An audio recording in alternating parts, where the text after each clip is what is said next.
sister shaved my 5-year-old's hair at family gathering as a prank. When I confronted her, Mom sided with her, calling my child bastard. 24 hours later, they were both crying at my door, begging for forgiveness. Subscribe to the channel and like the video to see more stories like this. When I walked into my mom's living room and saw my 5-year-old daughter Emma sitting in the corner with her beautiful blonde curls completely shaved off, leaving her scalp nearly bald with just patches of uneven stubble, I thought I was having a nightmare. But when I heard my sister Jessica's hysterical laughter echoing from the kitchen, followed by her voice saying, "Oh my God, you should see your face right now," I knew this was very real. Let me back up a bit. My name is Sarah, I'm 28 years old, and I'm a single mother to the most beautiful little girl in the world. Emma has these gorgeous natural blonde ringlets that cascade down to her shoulders, the kind of hair that strangers stop us on the street to compliment. She's always been so proud of her curls, spending mornings letting me braid them or put them in cute little ponytails. My relationship with my family has always been complicated. My sister Jessica is 25, 3 years younger than me, and she's always been the golden child. When I got pregnant with Emma at 23 with a guy who disappeared the moment he found out,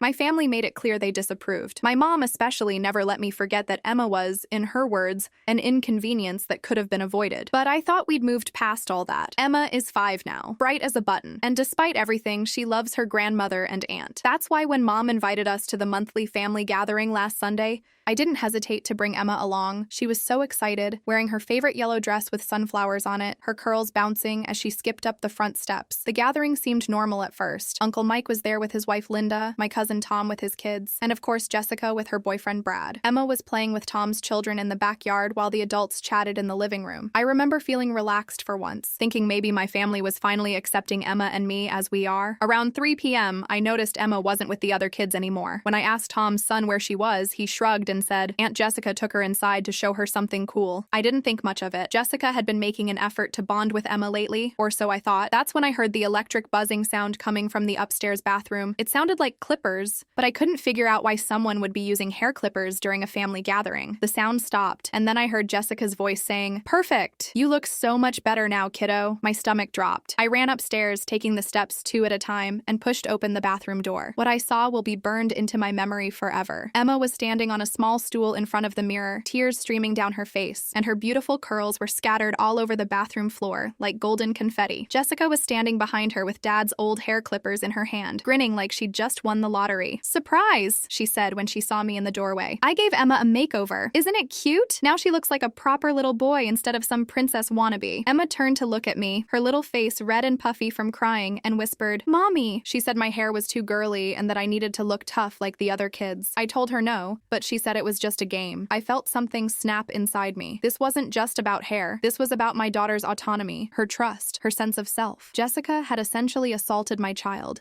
and she was standing there acting like it was some kind of joke. "What the hell did you do?" I managed to say, my voice barely above a whisper. Jessica rolled her eyes and waved the clippers dismissively. "Oh, come on, Sarah. It's just hair. It'll grow back. Besides, she looks way better now. Less precious, more normal. You had no right to touch her," I said, my voice getting louder. "No right at all." "Relax," Jessica said, laughing again. "It's not like I hurt her. God, you're so dramatic about everything. It's just a haircut." But looking at Emma's devastated face, seeing how she kept touching her head where her curls used to be, I knew this was so much more than just a haircut. This was my sister deliberately hurting my child, and then dismissing my anger about it. The worst part? Everyone else in the house must have heard the clippers.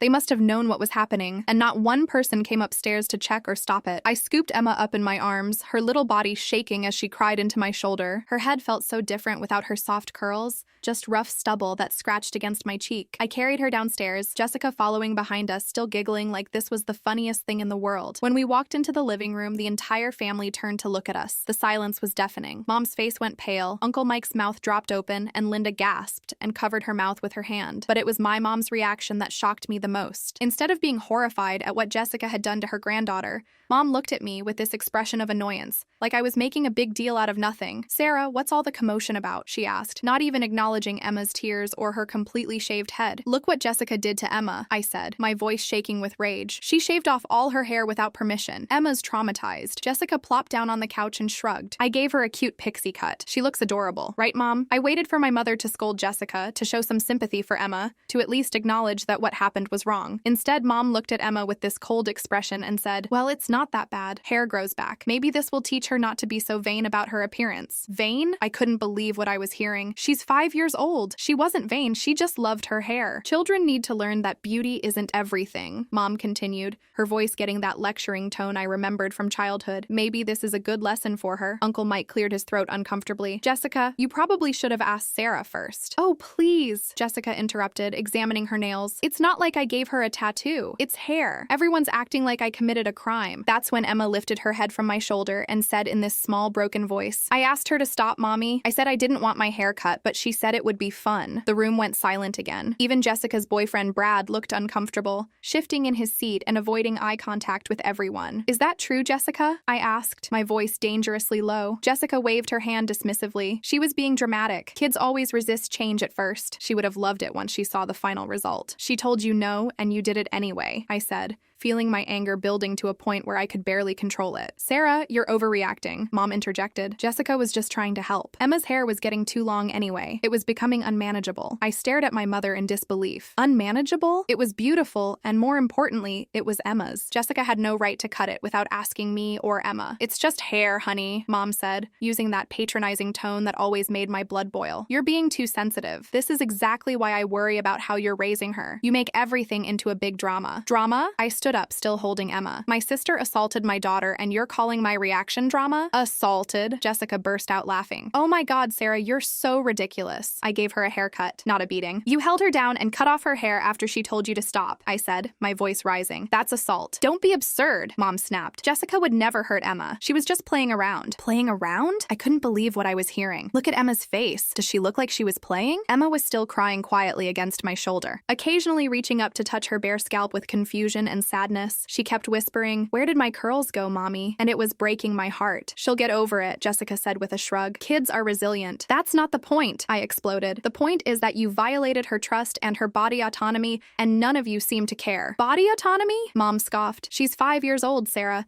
She doesn't get to make decisions about haircuts. That's the parent's job." "Exactly," I said. "The parent's job, not the aunt's job, not your job, mine." But then what happened next was what really made me lose it completely. Mom looked directly at Emma, who was still clinging to me, and said in this cold, disgusted voice, "Stop crying about it, you little drama queen. You look fine. Maybe now you won't think you're so special because of some stupid curls." The entire room gasped. Even Jessica looked shocked at how harsh Mom's words were. But Mom wasn't done. She stood up, pointed at Emma, and said the words that would end our relationship forever. "Honestly, Sarah, I don't know why you're making such a fuss. She's just a bastard child anyway. At least now she looks as common as she actually is." The words hung in the air like a toxic cloud. Bastard child. I felt Emma's body go rigid in my arms, and I knew she understood what those words meant, even at 5 years old. The hurt in her little gasp was like a knife to my heart. Everything went red. I gently set Emma down on the chair behind me and turned to face my mother. The woman who was supposed to love and protect her granddaughter had just called her a bastard to her face. "What did you just say?" I asked, my voice deadly quiet. Mom lifted her chin defiantly. "You heard me. I'm tired of pretending that child is anything special. She's the result of your poor choices, and maybe it's time she learned that. She's your granddaughter," I said, each word precise and sharp. "She's a mistake," Mom shot back, "and I'm tired of walking on eggshells around your feelings about it." That's when I lost it completely. I walked up to my mother, looked her straight in the eyes, and said, "If Emma is a mistake, then I guess that makes you a failure as a mother for raising someone who would abandon their own granddaughter." "How dare you speak to me like that?" Mom shrieked. "How dare I?" I turned to Jessica,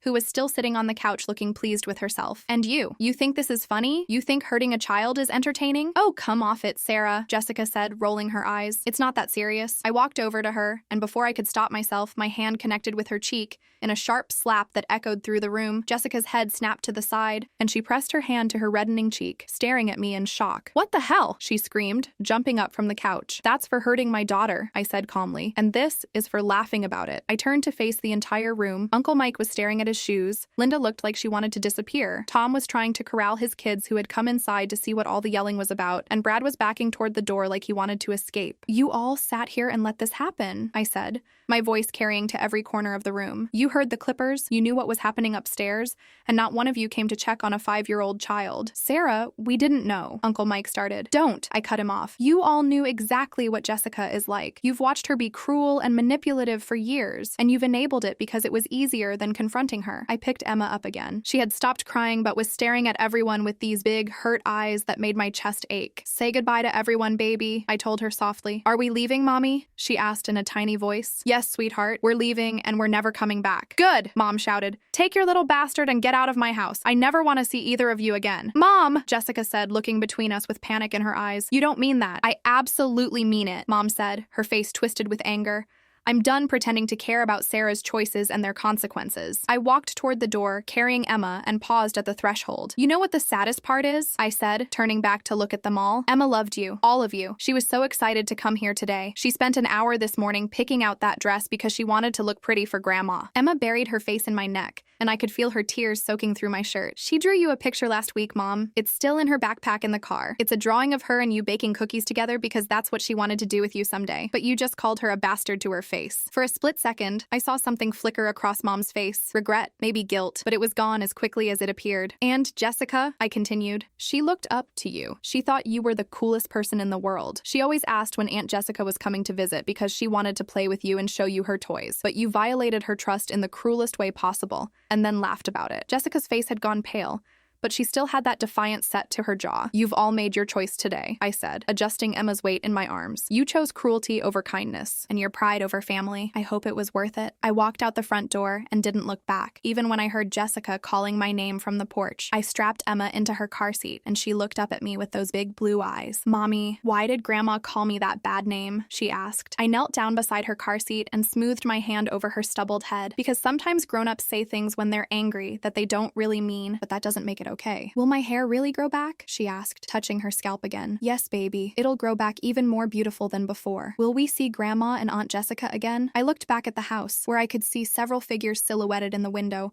watching us leave. Not for a very long time, sweetheart. Maybe not ever. As I drove away, I made myself a promise. I would never again subject my daughter to people who didn't value her, who saw her as less than worthy of love and respect, even if they were family. But what I didn't expect was how quickly everything would change. How within 24 hours, the very people who had just called my daughter a bastard and laughed about traumatizing her would be desperate for my help. The next morning started like any other Monday. I was making Emma pancakes shaped like butterflies to cheer her up. She'd woken up 3 times during the night, touching her head and crying about her missing curls. I'd already called her school to explain what happened, so the teachers could watch for any emotional reactions from the other kids. Emma was sitting at our little kitchen table, wearing one of my old beanies that was way too big for her, when my phone started ringing. It was 7:30 a.m. The caller ID showed Mom's number. I let it go to voicemail. 5 minutes later, it rang again. Mom again, then Jessica, then Uncle Mike. By 8 a.m., I'd received 12 missed calls from various family members. Mommy, why is your phone making so much noise? Emma asked, looking worried. Just some people trying to call us, baby. Don't worry about it. I finally listened to one of the voicemails while Emma was getting her backpack ready for school. It was Mom, and her voice sounded different, panicked. Sarah, please call me back. It's about Jessica. Something's happened. Please. I know we said terrible things yesterday, but I need to talk to you. It's urgent. After I dropped Emma off at school, I sat in my car for a moment, staring at my phone. Part of me wanted to ignore them completely. They'd made their feelings about Emma and me crystal clear, but curiosity got the better of me. I called Mom back. She answered on the first ring. Sarah! Oh, thank God. I've been trying to reach you all morning. What do you want? I asked, keeping my voice cold. It's Jessica, Mom said, and I could hear she'd been crying. She's in the hospital. She tried to kill herself last night. My blood went cold. What? After you left yesterday, she locked herself in her room. We thought she was just upset about the fight, but this morning, Brad found her in the bathroom. She'd taken a whole bottle of sleeping pills. I felt like someone had punched me in the stomach. Despite everything that had happened, Jessica was still my sister. Is she okay? I asked. She's stable now, but the doctors say it was close. Really close. Mom's voice broke. Sarah, she left a note. She said she couldn't live with what she'd done to Emma. She said she was a monster and that everyone would be better off without her. I sat in stunned silence, trying to process this information. The doctors want to put her on a psychiatric hold, Mom continued, but she's refusing all treatment. She won't talk to the therapists, won't take any medication. She just lies there, staring at the ceiling. Mom, I'm sorry this happened, but I don't understand why you're calling me. Because you're the only one she's asked for, Mom said, her voice barely above a whisper. When she finally spoke this morning, the only thing she said was, I need to talk to Sarah, over and over again. I felt a headache starting behind my eyes. She traumatized my daughter and called her names. Then you called Emma a bastard to her face face. Why would I want to see Jessica now? Because she's dying, Sarah, Mom exploded, then immediately seemed to catch herself. I mean, she's giving up. The doctors say if she doesn't start cooperating with treatment, if she doesn't start eating or engaging with therapy, she could. We could lose her. I pulled into a parking lot and put the car in park. This was not how I'd expected this conversation to go. Sarah, I know we messed up yesterday. I know we said unforgivable things, but Jessica is falling apart. She keeps saying she's a monster, that she hurt an innocent child, that she doesn't deserve to live. Mom, please, she interrupted, and now she was openly sobbing. I'm begging you, just come see her, just once. The doctors think if she can apologize to you, if she can somehow make things right, maybe she'll start fighting to get better. I sat there in my car, staring out at the parking lot, trying to figure out what to do. Part of me felt vindicated. Finally, there were consequences for Jessica's actions. But another part of me, the part that remembered the sister who used to braid my hair and share secrets with me when we were kids,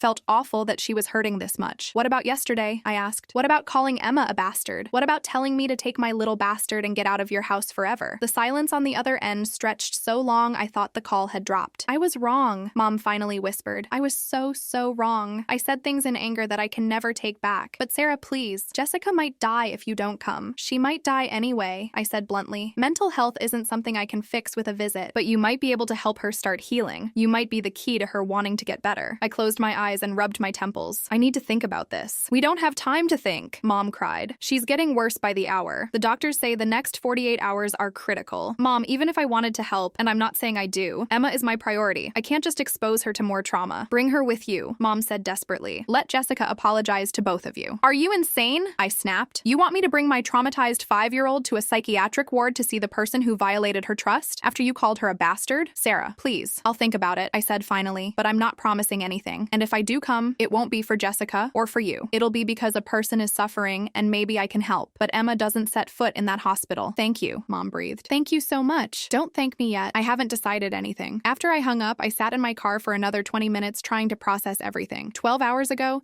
these people had been the cruelest I'd ever seen them. Now, they were begging me to save Jessica's life. But what really got to me was thinking about Emma. How would I explain to her when she was older that her aunt had tried to kill herself, partly because of guilt over what she'd done? How do you carry that kind of weight? I decided to call my best friend Maya for advice. If anyone could help me think through this mess, it was her. Maya listened to everything without interrupting, which is why I love her. When I finished explaining the whole situation, she was quiet for a long moment. Okay, let me get this straight, she finally said. The same sister who shaved Emma's hair and laughed about it, and the same mother who called your daughter a bastard, are now begging you to save Jessica's life? That's about the size of it, I said. And you're actually considering going? I sighed. I don't know, Maya. I keep thinking about what Emma would want me to do when she's older. Would she want me to have tried to help, even after what Jessica did? Sarah, honey, you cannot make decisions based on hypothetical future Emma. You have to make decisions based on real, present-day Emma who was traumatized yesterday. She was right, but something was nagging at me. What if Jessica dies, Maya? What if she actually kills herself because I wouldn't go see her? Then that's on her and her choices, not on you. You didn't force her to hurt Emma. You didn't force her to laugh about it, and you certainly didn't force her to take those pills. But maybe I could help. Or maybe you'd be rewarding their terrible behavior by rushing to their rescue the moment they need something from you. I picked Emma up from school that afternoon and tried to act normal, but she could tell something was wrong. She kept asking if I was sad and if it was because of her hair. It broke my heart that she thought any of this was her fault. While she was having her afternoon snack, my phone rang again. This time it was Uncle Mike. Sarah, I know you probably don't want to hear from any of us, but I wanted to call and apologize for yesterday. Uncle Mike. No, let me finish. What Jessica did was wrong. What your mother said was unforgivable. And the fact that we all just sat there and let it happen makes us complicit. I was surprised. Uncle Mike had always been the peacekeeper in the family, but he'd never been this direct before. Emma didn't deserve any of that, he continued. She's a sweet little girl and we failed her. We failed you too. Thank you for saying that, I said quietly. I also wanted you to know that after you left yesterday, Linda and I had a long talk with your mother. We told her that what she said to Emma was disgusting and that she should be ashamed of herself. What did she say? She tried to defend herself at first, said she was just angry. But when I told her that calling a 5-year-old a bastard was child abuse, period, she finally broke down and admitted she was wrong. A little late for that, I said. I know, but Sarah, I've never seen your mother cry like that. She's eaten up with guilt about what she said to Emma. And now with Jessica in the hospital. Uncle Mike, are you calling to guilt me into visiting Jessica? No, he said firmly. I'm calling to tell you that whatever you decide, Linda and I will support you. If you never want to see any of us again, we understand. If you decide to go see Jessica, we understand that too. But we want you to know that we think you're an amazing mother, and Emma is lucky to have you. After I hung up, I realized this was the first time in years that anyone in my family had actually validated my parenting,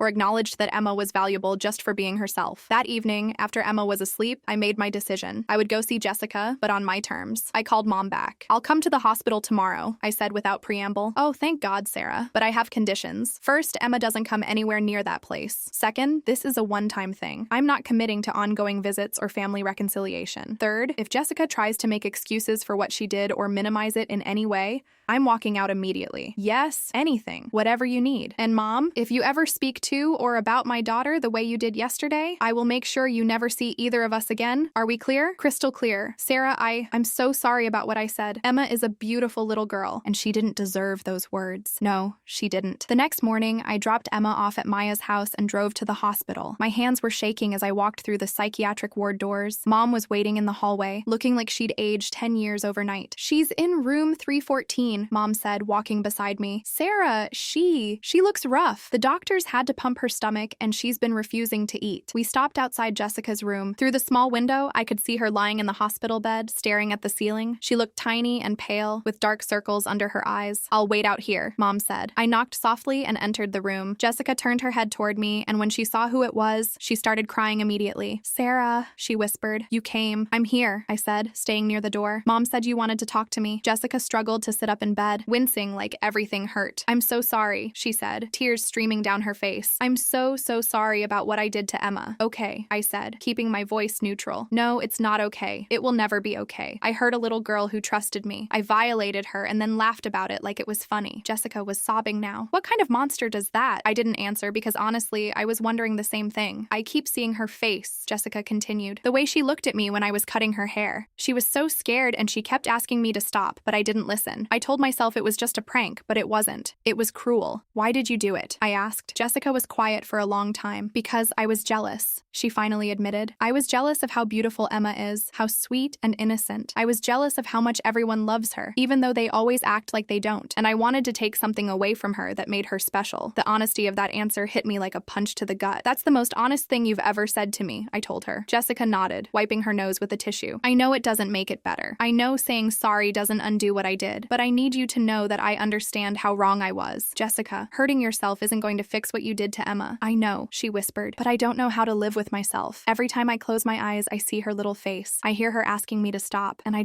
can't bear it." I walked closer to her bed and sat down in the chair next to it. "Do you want to know what Emma said about you yesterday after we got home?" Jessica looked terrified. "What?" "She asked me if you were sick. She said that you must have been feeling very sad inside to want to hurt someone else, and that maybe we should send you a get-well card." Jessica's face crumpled. "She said that after what I did to her? She's 5 years old, Jessica. She still believes that people are basically good, even when they do bad things. She still thinks there's hope for everyone. I don't deserve her forgiveness." "You're right, you don't, but that doesn't mean you should give up on being a better person." Jessica was quiet for a while, staring at her hands. "How do I even begin to make this right?" "You start by getting better," I said. "You work with the doctors, you take the medication, you go to therapy, you figure out why you wanted to hurt a child, and you fix that part of yourself. And then maybe, someday, if you've really changed, and if Emma wants to, you might get the chance to apologize to her properly. But that's her choice, not yours." Jessica nodded slowly. "Will you? Will you tell her that I'm sorry? That I know what I did was wrong and that it had nothing to do with her? I'll tell her when she's ready to hear it." "Thank you," Jessica whispered. "Thank you for coming here. Thank you for not giving up on me completely." I stood up to leave. "Jessica, I need you to understand something. I came here today because a person was suffering and I thought I might be able to help. But this doesn't mean everything goes back to normal. You hurt my daughter, and Mom said unforgivable things. It's going to take a long time to rebuild any kind of trust, if that's even possible. I understand. Good luck with your treatment," I said, heading toward the door. "Sarah?" Jessica called after me. Is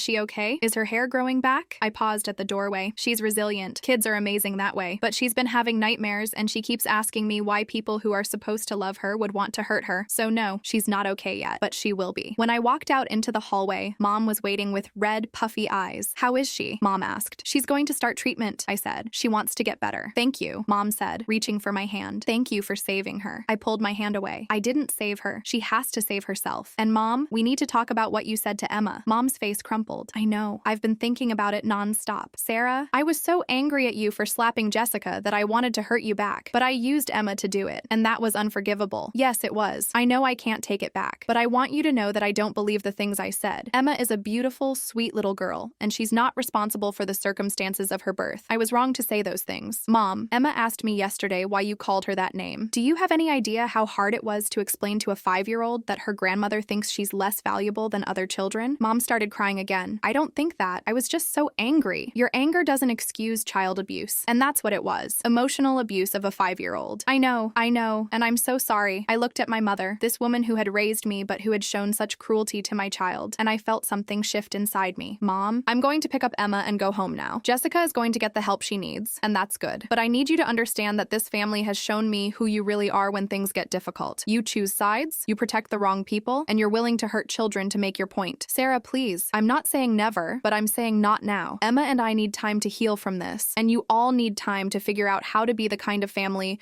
that protects children instead of hurting them. How long? Mom asked in a small voice. I don't know. Maybe months, maybe years, maybe never. What can I do? Get family therapy, all of you. Learn how to have healthy boundaries and how to handle conflict without attacking children. Show me through your actions, not your words, that you've changed. I walked away, leaving Mom crying in the hospital hallway. 6 months later, Jessica completed her inpatient treatment and started outpatient therapy. Mom started seeing a counselor to work on her anger issues. Uncle Mike and Linda sent Emma birthday cards and Christmas presents without expecting anything in return. Emma's hair grew back into beautiful curls, just like I promised it would. She stopped having nightmares after about 3 months, and she rarely mentions that day anymore. Do I regret going to see Jessica in the hospital? No. I think showing her that actions have consequences, while also showing her that people can choose to get better, was important. Do I regret cutting contact with my family? Also no. Emma deserves to be surrounded by people who see her value and treat her with respect. Sometimes protecting your child means walking away from people who claim to love you, but consistently fail to show it. Today, Emma is a confident, happy 6-year-old who knows she's loved and valued exactly as she is. And that's worth more than any family relationship built on obligation rather than genuine care and respect. Have you ever had to choose between family loyalty and protecting your child? How did you handle it? Let me know in the comments below. And thank you all for watching until the end. Don't forget to hit that like button and subscribe for more stories.